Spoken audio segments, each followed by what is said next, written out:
Once upon a time, in a little cottage at the edge of the kingdom, lived a kind and gentle girl named Cinderella. Every morning she stood at her window and dreamed of a world beyond the cobblestone path. But her dreams never lasted long. Her stepmother's sharp voice would call out, and Cinderella would set down her wishes and pick up her broom. There was always so much work to be done. The stepmother handed Cinderella a long list of chores: sweep the floors, polish the stairs, scrub the pots.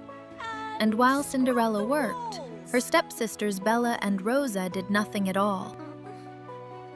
Cinderella worked from morning to night, scrubbing and sweeping and carrying.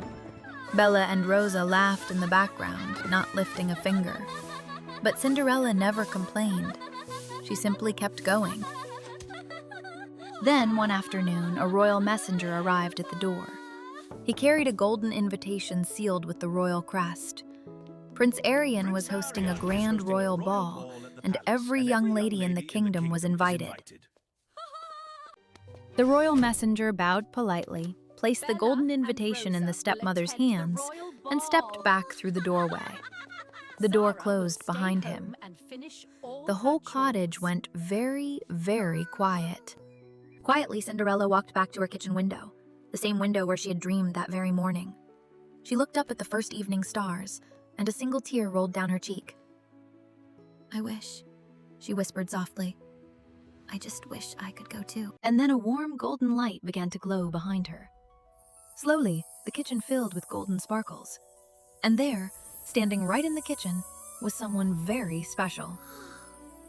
"Do not cry, my dear," she said warmly. "I am your fairy godmother," the old woman said gently, "and you shall go to the ball." Can I really go to the royal Cinderella ball? could hardly believe it. Happy tears filled her eyes, and for the first time that day, she smiled. The fairy godmother smiled and raised her magical wand high into the air. The whole kitchen filled with swirling golden light, and 1,000 glittering sparkles danced all around. Something wonderful was about to happen. The golden light swirled around Cinderella from her feet all the way up to the top of her head. Her simple dress melted away, and in its place appeared the most beautiful gown she had ever seen. Teal and gold shimmering like starlight, and on her feet, a pair of sparkling golden heels. Cinderella looked down at her beautiful gown and could hardly believe it was real. Then the fairy godmother pointed toward the window, and there waiting in the courtyard was a magnificent golden carriage ready to take Cinderella to the royal ball. But the fairy godmother held Cinderella's hand gently and whispered one important warning. "You must leave the ball before midnight strikes. When the clock hits 12, the magic ends."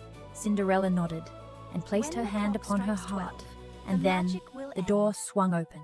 With a grateful heart, Cinderella stepped out into the starry night. She walked to the golden carriage, and before she climbed inside, she turned and waved goodbye. Then the horses began to move, and the carriage rolled forward, toward the palace, toward her dream. The golden carriage rolled through the sleepy village, past glowing windows and ancient trees. It crossed a moonlit bridge, where the stars danced on the water below, and then, at the top of the hill, the palace came into view, shining, golden, and magnificent. The golden carriage came to a gentle stop, right in front of the palace. The door swung open, and Cinderella stepped out onto the cobblestones. She looked up, and her breath caught in her throat. The palace was the most beautiful thing she had ever seen. Cinderella walked up the grand palace steps, one by one, her golden heels clicking softly on the stone. At the top, the palace doors stood wide open, glowing with warm golden light.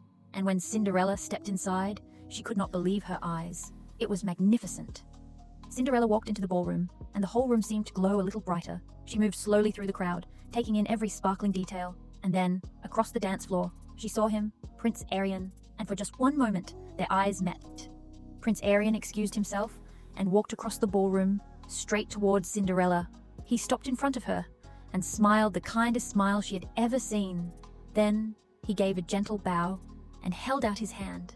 "May I have this dance?" And they danced. Cinderella and Prince Arion swept across the ballroom floor.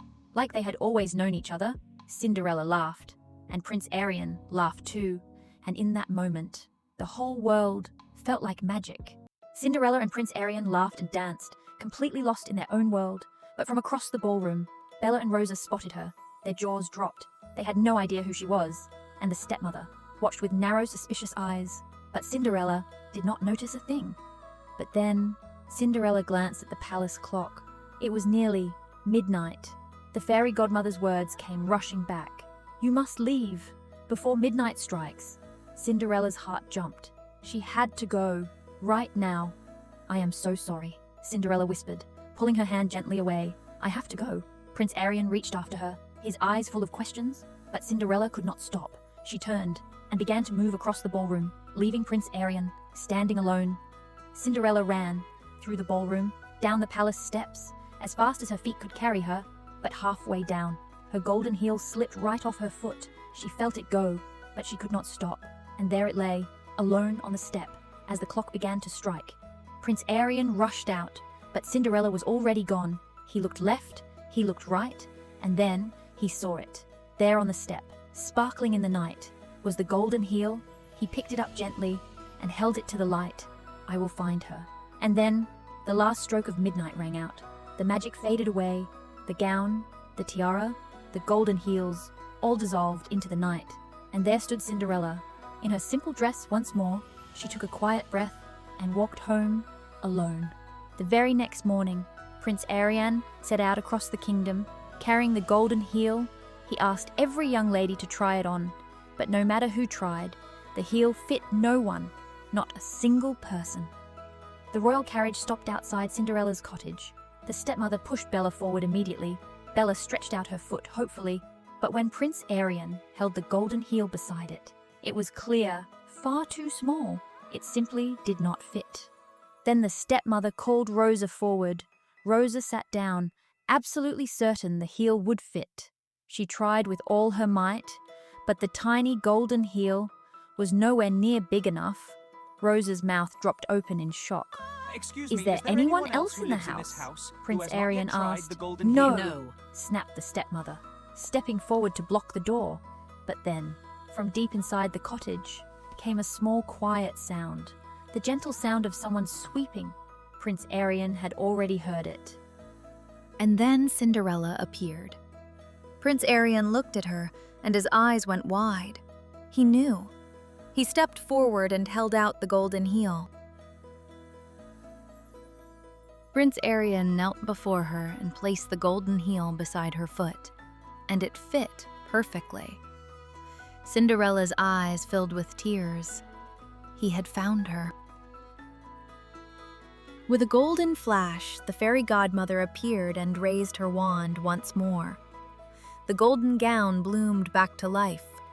Cinderella stood tall, radiant, and magnificent. Prince Arion held out his hand, and Cinderella placed her hand in his. The stepmother and her daughters quietly turned away. And together, Cinderella and Prince Arion walked toward their new life. And so Cinderella and Prince Arion were wed. The bells rang out across the kingdom, and high above, the fairy godmother watched from her cloud with tears of joy. And the little cottage glowed with warmth. The girl who once dreamed by the window had found her place in the world, and they lived happily ever after. The end.